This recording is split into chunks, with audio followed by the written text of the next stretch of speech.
புதுக்கோட்டை மாவட்டத்தில் காதல் விவகாரத்தில் இளைஞரை தீ வைத்து கொலை செய்ய முயற்சித்ததாக கூறி உறவினர்கள் சாலை மறியல் போராட்டத்தில் ஈடுபட்டதால் போலீசாருக்கும் போராட்டக்காரர்களுக்கும் இடையே தள்ளுமுள்ளு ஏற்பட்டது. நடந்தது என்ன?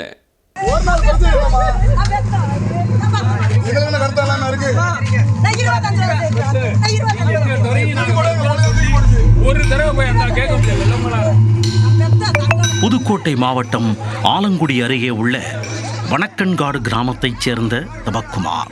இவர் கருக்காக்குறிச்சி கிராமத்தைச் சேர்ந்த சுந்தரி என்ற பெண்ணை காதலித்து வந்துள்ளார்.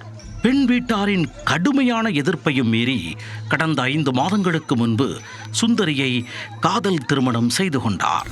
இதனால் கொந்தளித்த பெண் வீட்டார் தகராறு செய்ய இரு தரப்பினரும் சமரச பேச்சுவார்த்தையில் ஈடுபட்டனர்.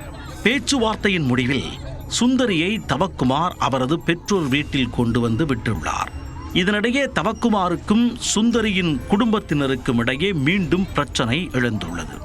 சுந்தரியை தன்னோடு அனுப்பி வைக்குமாறு பலமுறை கேட்டும் அவர்கள் மறுத்துவிட்டனர்.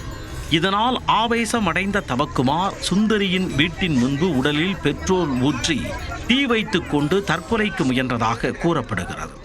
இந்நிலையில் சுந்தரியின் குடும்பத்தினர் தான் தவக்குமாரை தீ வைத்து எரித்து விட்டதாகவும் அவர் தற்போது உயிருக்கு ஆபத்தான நிலையில் மருத்துவமனையில் சிகிச்சை பெற்று வருவதாகவும் தவக்குமாரின் உறவினர்கள் கடும் எதிர்ப்பு தெரிவித்து வருகின்றனர். பெண்ணின் குடும்பத்தினர் மீது நடவடிக்கை எடுக்க வேண்டுமென வலியுறுத்தி தவக்குமாரின் உறவினர்கள் வணக்கன்காட்டில் மறியல் போராட்டத்தில் ஈடுபட்டனர். மறியல் போராட்டத்தின் போது போலீசாருக்கும் தவக்குமாரின் உறவினர்களுக்கும் இடையே கடும் வாக்குவாதம் மற்றும் தள்ளுமுள்ளு ஏற்பட்டதால் பரபரப்பு ஏற்பட்டது.